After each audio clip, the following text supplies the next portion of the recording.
Kahimtang sa panahon ng latest news. Daron sa tuloy niya ang Pag-asa Mactan, pinagi ni Sir Manny Jan Nagbay. Sir Manny, mayong adlong Bernis. Yes, good morning sad Sir Ariel og simuhang mga sukintig paminaw. Mao kini atong latest update para karong adlaw, August 2, 2024. Ang southwest monsoon ang mo nakapekto karon sa western section sa Visayas ug sa Mindanao.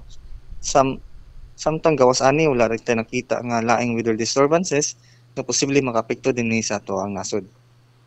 Ug para sa kahimtang sa panahon para din sa Metro Cebu, lakip na sa probinsya sa Sugbo ug nabiling bahin sa Visayas, kay makasa natin tag generally fair weather condition nga naay panagsang pagpanag-um ngadto sa dag-umon nga kalangitan nga naay mga isolated ng mga pag-ulan ug mga panugdugog kilat ug tungod kini sa mga localized thunderstorms. Samtang hinay ngadto sa kasarangan nga hangin nanggagikan sa habagatang kasadpan ngadto na sa kasadpan ang moposlabi sa tibuok Visayas. Di nang balod sa kadagatan, malinawon nga na sa kasarangan ang pagbalod. Ug gawas na lang kung may mga thunderstorm sa dagat nga posible makamugna og mga pagbalod tungod aning pag-uros sa kusog nga hangin. Dinhi sa Sugbo atong dagat motaob alas 8:53 sa buntag ug munas alas 5:16 karong hapon.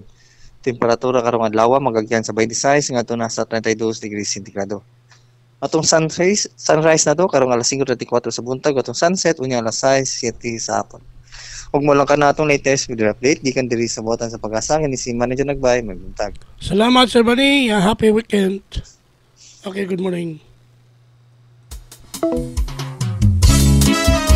Mo kato si Sir Manny Jan Nagbay ang atong weather specialist gikan sa Pag-asa Mactan In action.